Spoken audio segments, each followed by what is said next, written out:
But yeah, we're here to talk about House of the Dragon, episode 7. What is this brief mortal life, if not the pursuit of legacy? Because we did, we have in production episode 6, so. 6 and a bunch of others, yeah. And a bunch of others. There's a lot of things going on. Yeah, 6, so we're doing 7, yeah. Yeah, I mean, I didn't get to rewatch episode 7.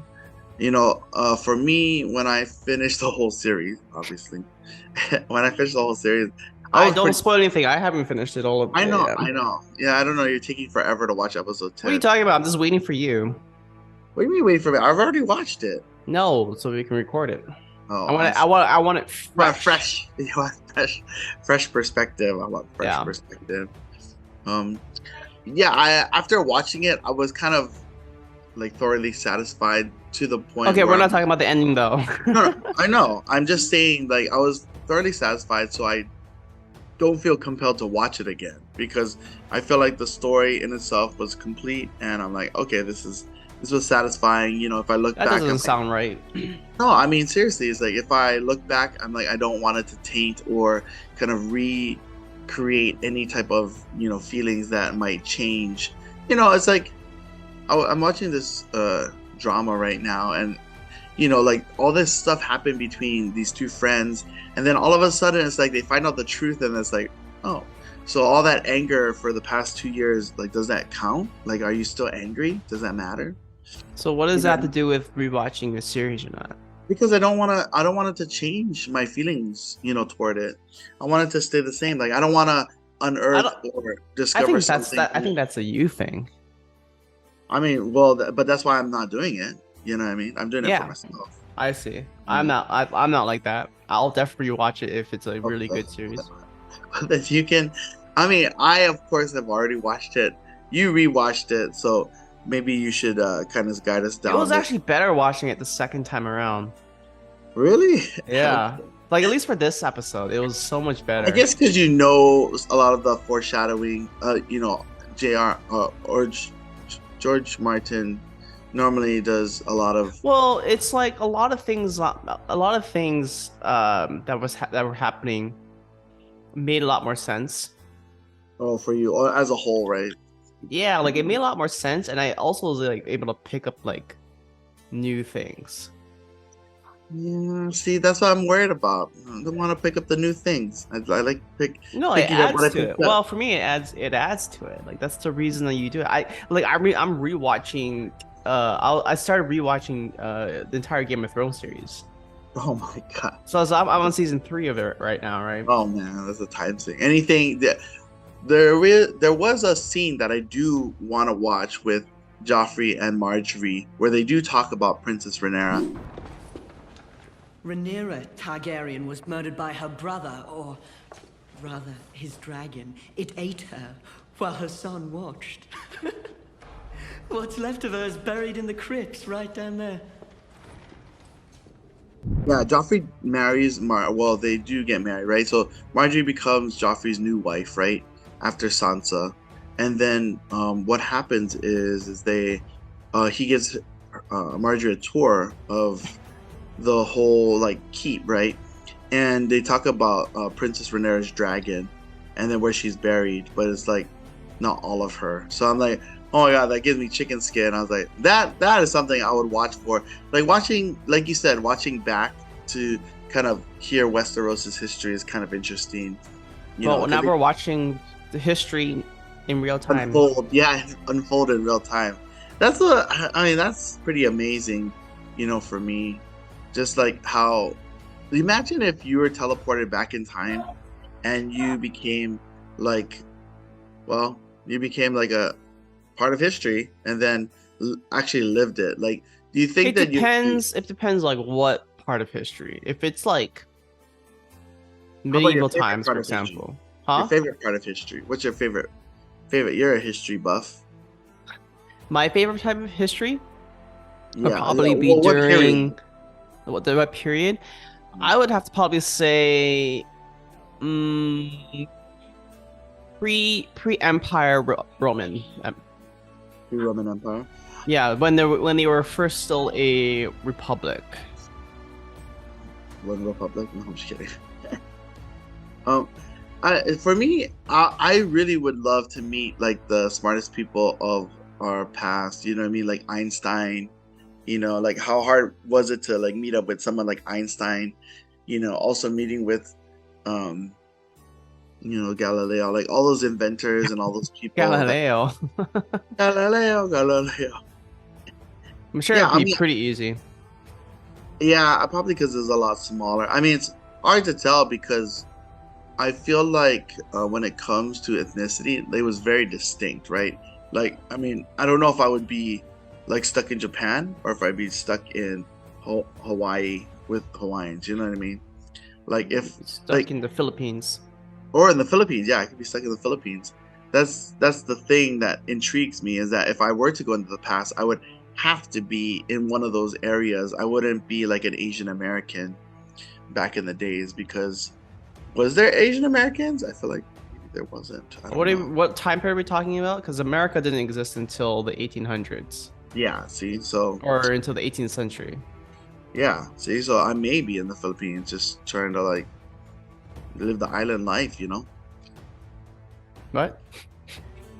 Well, I mean, yeah, it was kind of very third world back then. I mean, only what was now third world? Hawaii? Philippines. Well, even Hawaii too, right? Because even Hawaii wasn't really discovered. But I mean, there were people here. Were there people here? There's still people here. The Polynesians? Yeah, they made it here somehow. Yeah, they navigated through stars. Right. Yeah. So anyway, we're here to talk about episode 7. You know. Okay. He's like, yeah, okay, whatever. That's a good history lesson. Yeah, good history lesson. Yeah, I'm bored. Yeah, it's so boring. Yeah, living back then. Yeah, let's write a story. Yeah, episode 7. So, kind of refresh my memory. What was it all about? This was the one right after Damon's wife died. Burns herself. Yeah, she Jakaris herself. Yeah, Vagar.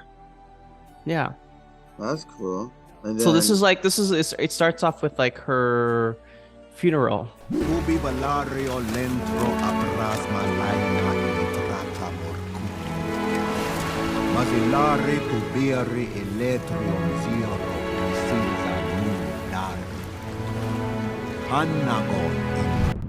At Driftmark. I do remember, and then everyone kind of comes together for the first time after the whole big hullabaloo. Well, okay, so there's a lot going on. Like, I love how love how like this entire scene just kind of plays out in that courtyard, right after the burial. Right, because they all like they're because the thing is like. I mean, the first thing you notice is like it's completely silent. Yeah. Like it's so silent you could just hear the waves crashing, right? Well, and it's funeral. What are you gonna be talking about at a funeral? Like, hey. No, but I mean, it's interesting because like it's extremely quiet, like abnormally quiet. Oh, I see. Yeah, and the thing is like the thing is you notice like everyone there is, you know, related to each other in one way or another, but you can tell like there's such like awkwardness between everyone. I mean, probably not between Renea and Damon, right? They still no, even then, because like because later on Rhaenyra will confront Damon about, you know, that one night when she was a kid.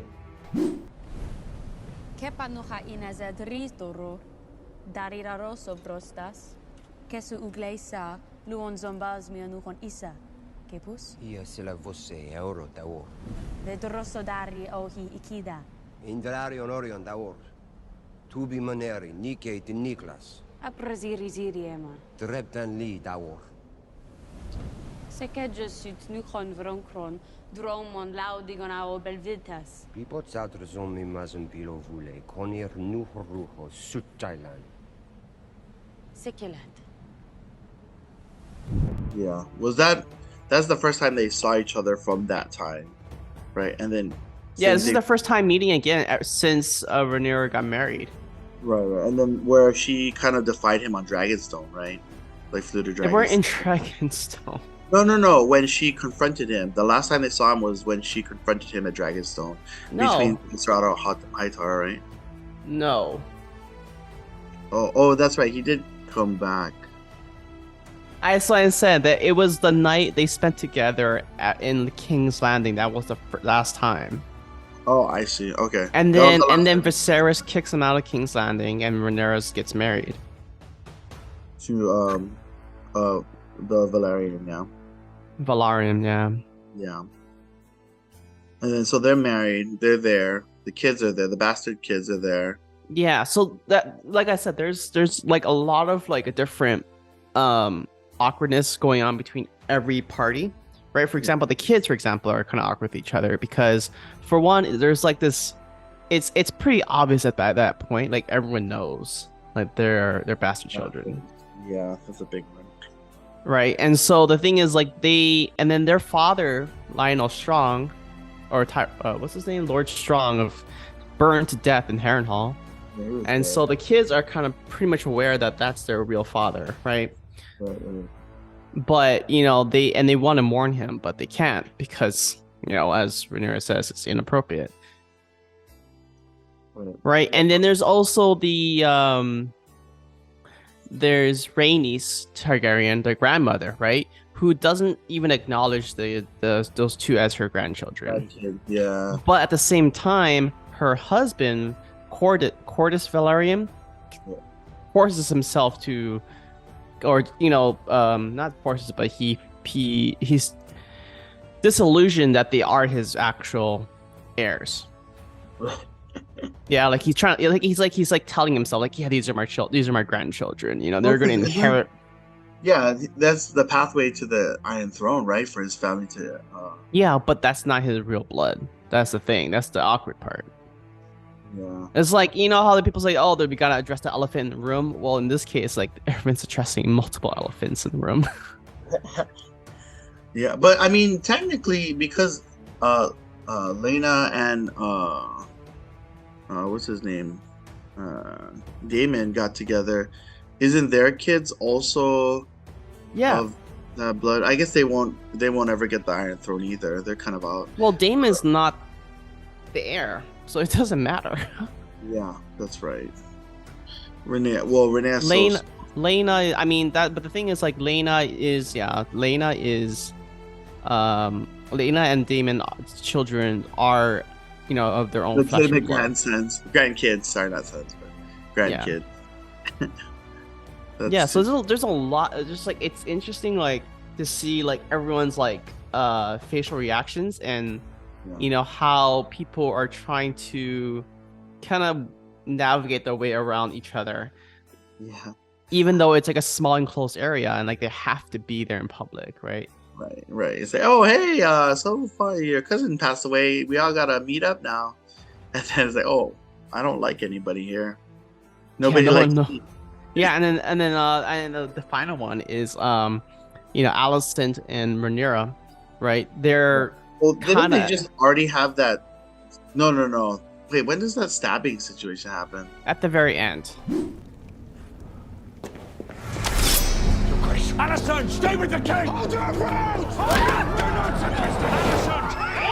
Do not sequester Alicent! Oh gosh, dog it. Okay. So out of order. Anyway, that's leads up to that moment, right? Everything in this episode leads up to it, right? Where Rhaenyra and Daemon are kind of like in this awkward stage, and then because they still like each other, right? Even though they're uncle and niece. Yeah. Well, I mean, but that's why I say that at least for them, they're probably a little bit more cordial than the rest of them. But I mean, even I do recall that Otto Hightower even came back as Hand of the King. Well, yeah, because that was the plan all along, right? It was to kill Lord Strong, remove him as Hand of the King, and then Otto Hightower would come back. He kind of reminds me of more of like Tywin Lannister from Game of Thrones. Tywin Lannister, like, because he's like father figure. He's super strong-willed. Yeah. And like I think like generally all he is trying to do is just to further his family's cause, or his family's legacy. Right, yeah, that makes sense. Right? It's like then I mean there's a perfect quote that sums up pretty much this entire series, which is like history doesn't remember blood, it remembers names. Yeah, that's right. That's what Corliss said. Yeah. Yeah, and I was like, that's actually very true. Like everything, because if you think back to like, if you compare this to like, you know, the little clues that you get from Game of Thrones about how Dance of the Dragons plays out. Yeah. Right. It's like everyone is the only names that are really mentioned are like Targaryens, Rhaenys. I mean, not Rhaenys. Rhaenyra. Yeah. Right. Right.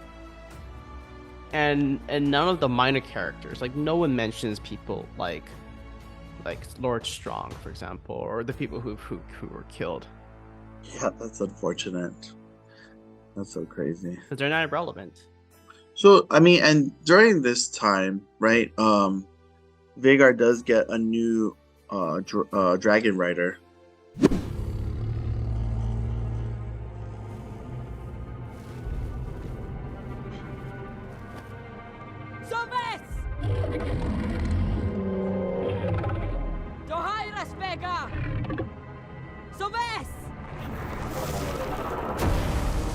Right. I thought that scene was actually pretty impressive, where, you know, I mean, obviously it's this big ass dragon. You never know what it's gonna do, but Yeah. you know, since, you know, one person was dragonless, and then of course, you know, Vhagar just destroyed his dragon rider. It's like it was meant for I guess a team up, you know, for one of Alicent's sons, right? Yeah, I do recall that, like, that whole scene was pretty impressive because, and like, this is how I feel about like the dichotomy of House of the Dragon. It's like, you know, are you rooting for Rhaenyra or are you rooting for the blacks or the greens, right? Are you voting for the blacks or the greens? And it makes it really difficult because, you know, because something happens to Aemon, I felt, you know, sad for him. Like he was kind of like treated very poorly, you know, amongst his friends. He didn't, or his cousins, yeah, because he didn't have a dragon, and you know, like he deserved to have the biggest dragon. Why did he deserve to have the biggest dragon?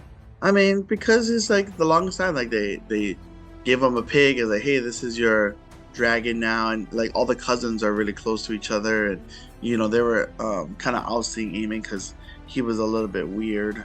What? No, they're just ousting him because he doesn't have a dragon. Yeah, I mean, but he's like outcast, you know, and so now he finally gets a dragon, and I'm happy for him, you know. Really? Wow. Yeah, I was happy for him to get a dragon because, you know, I mean, I wonder if he'll say the same thing later on, like if that will still hold true. I mean, I already know what happens later on. Oh, okay. But on top of that, I haven't gone beyond the first season already. It's like when you're watching My Hero Academia and you're like, you already know what's gonna happen because you read the manga. You know what I mean? Yeah. That's kind of where I'm at with My Hero Academia. Yeah, but you didn't read it. You just spoiled it for yourself. I just spoiled it for myself. But same thing with My Hero. I'm like, I already know what's gonna happen. But that doesn't take away from the fact that when you're watching it, like, oh, this is amazing. So isn't that considered like rewatching it, kind of, because you already know what happens, like you already experienced it, and you're just rewatching it. You're kind of watching it again. You're re-experiencing all the events again. I mean, it's a little bit different. It's not the same thing because my perspective of what I heard and read might be different. And not only that, the showrunners said that they may deviate from the source material, which originally, oh wait, sorry, we're not talking about the spoiling episode. Okay, let's stay on track here then. Dragons. Dragons. Yeah. So what actually causes the big fight between all the kids? It's him. It's me. Vhagar is my mother's dragon. Your mother's dead. Vhagar has a new rider now. She was mine to claim. Then you should have claimed her. Maybe your cousins can find you a pig to ride. Would suit you. The dragon. Oh, because that's my mother's dragon. That's what you're saying. Yeah, the granddaughters, right, of Rhaenys, they're like, that's my mom's dragon. Well, Elena's children are like, Elena's that's my children. mother's dragon. You just stole it. Yeah, I was supposed to get it, and then it's like, oh, too bad. Blah, blah. Not necessarily And then- they were supposed to get it. It was more like that they felt like it kind of belonged to. It's like it was their mother's legacy, and they feel like he kind of stole it. Yeah, she really, in episode 1, she really wanted to ride Vhagar, I remember, and she ended up doing it. Good for her. The mom, Yeah. sorry. The biggest dragon to ever exist. The biggest dragon. And then now it belongs in the hands of the Greens. Aemon Targaryen. Aemon Targaryen. One-eyed Aemon Targaryen. So, one of Rhaenyra's sons cuts his eye out, right? And Yeah, like cuts. Yeah, slashes it. slashes that eyes. Yeah, the kids back then, so unbehaved. Always taking out their swords, cutting people's eyes. Yeah, exactly. That's how it was back then. That's how you became a real man. You know. Yeah, It's like, yeah. I want hair on my chest. Let me just like kill a couple people. It's like you But you're a real person until you. wasn't that also that was remember I think episode 2 when King Viserys had to kill that doe or that deer, a female deer.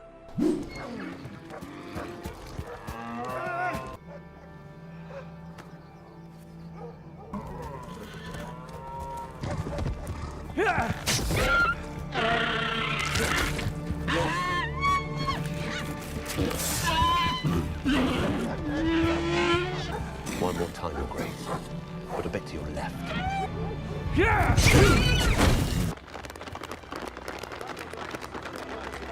Like he didn't want to kill it, but I mean that's like things shown of like a weak or an experienced, soldier. So I mean, I feel like killing, like you had to be able to kill people back then. If not, then you're kind of like a wuss. Nah, well, I think the thing is, or the theme is like you had to be able to do. You have to be seen as like a strong person back then. Right. Like, So certain things, like for example, hunting, portrayed you as a strong person, or being able to fight with a sword, right? Was seen as like as strong character traits that people wanted. That's true. Yeah. Like being able to survive, right? Being able to portray yourself as someone who's able to survive on your own in like this harsh, cruel world. Yeah, it was hard back then. That's why it's like I think about it sometimes. I'm like, I'm glad I live in this century. I don't think I would ever want to live back then. Yeah, like I said, I don't think I would survive. I think I would just die straight off the bat. like straight off the bat, time to die. Yeah, it's like once I turned 16, it's like, oh, I'm dead. That's so funny. I'm dead. Yeah. And then so I mean that in the slashing of the eye even created further divide between Rhaenyra and Alicent, unfortunately. And then I think she wants revenge. I was surprised that Alicent wanted to like attack her. Yeah, well, it's like if you had children, right, and your child got attacked, or in her case, just got his eyes slashed out. Wouldn't you wanna wouldn't you get angry? Sure. Well, I mean, normal parents. Let's just say normal parents. I'm like, good for you, son. Good for you. You deserve that. Getting your eyes slashed out? Yeah, good job, son. You deserve getting your eyes slashed. Yeah, I'm proud of you.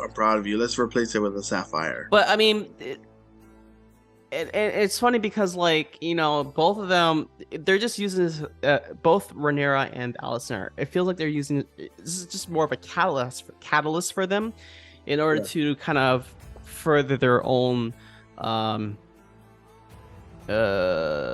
fight, internal struggle with each other. Right. Right, because it's like because the thing is like Rhaenyra, right, was trying to. I think she deep down already knew that it was Alicent all along that ordered, Harrenhal, the burning down of Oh Harrenhal. yeah, for them to Right, die. but Yeah. then she was telling herself, "Oh, Alice not capable of like brutal murder like that." Murder. Like Yeah. she was talking to Damon, before they started to make out. Have gentle sex. Do we get demonetized when we say words like that? Probably, but we're not even monetized, so it won't even matter. Yeah. That And- was interesting. Yeah, and so it's like I'm pretty sure it's just like that scene with Alicent attacking Rhaenyra, like that was just like the climax of like all of their anger built up. Right. Exactly. Yeah, that makes sense. Yeah, and it's like it's like the thing is, like, I don't even think it's necessarily they're angry at each other. I think they're just really angry at the situation overall, but they're directing at each other. Right. Because who else are you gonna blame, right? But the person in front of you. Yeah. So after that whole debacle, right? I mean, like you said, like I guess tension was so high that you could cut it with a knife, and it was the straw that broke the camel's back. At that moment when it's like, Oh yeah, they broke the whole camel. yeah, the camel is broken. It's to like the they got a ground. hammer and then smashed its hump in. Oh my goodness! Now we're That's demonetized. like how explosive it was. It was- Explosive. yeah. Yeah.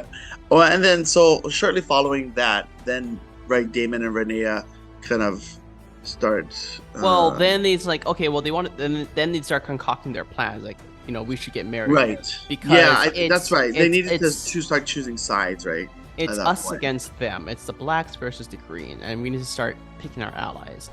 Kasto ti mer pinayuragon kostondor. Ilvur anogri ilo letago. Hai aigot errenisi humendima hydroma. Nihus belzuris, belmura umaistarome. Nihus drives nia hupsosa hibilukstaur.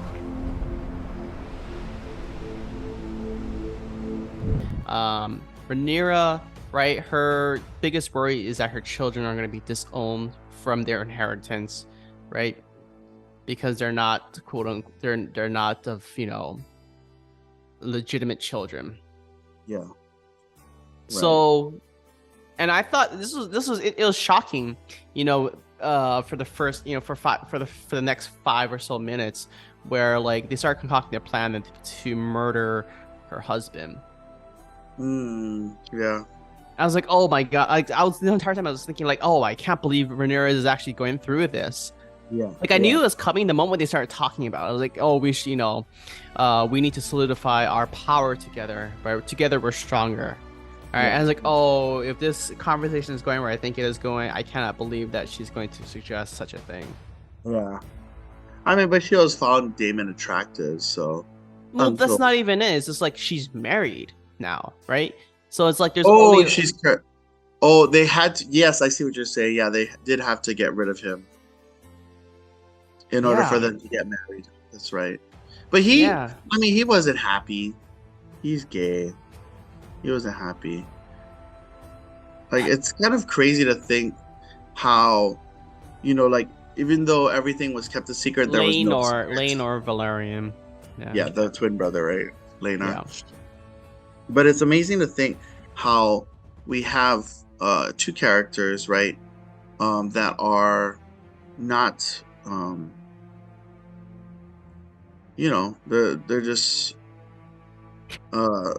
they're just not meant to be together. They're just like, Oh, what? no one's meant to be together. That's just, I mean, that's how it is. Like everyone's arranged it for political advantages. Yeah, and that's kind of sad to see, but I guess back in the days that was kind of normal. Yeah, especially if you're a girl. Yeah. Yeah, tough times. And then so they all kind of get together, and Damon and Renee get together because her husband was seemingly burned, and we see him kind of run away with his Oh, I'm lover. so glad that I mean, I don't know. I feel like maybe they should have left it as like they actually burned the son. I thought so. I mean, Rainey seemed so devastated. Like she seemed like, holy mother. Yeah, she just lost her last child. Her last child. Yeah, so that is kind of sad for both of them. I know in the Targaryen lineage there was the two brothers that had passed, right, which was Jaehaerys' sons.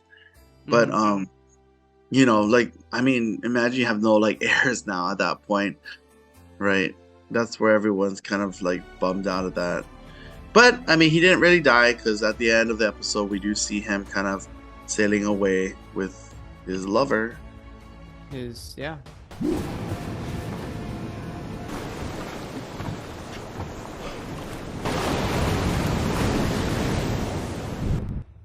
Yeah, so just another day in the Game of Thrones world, House of the Dragon.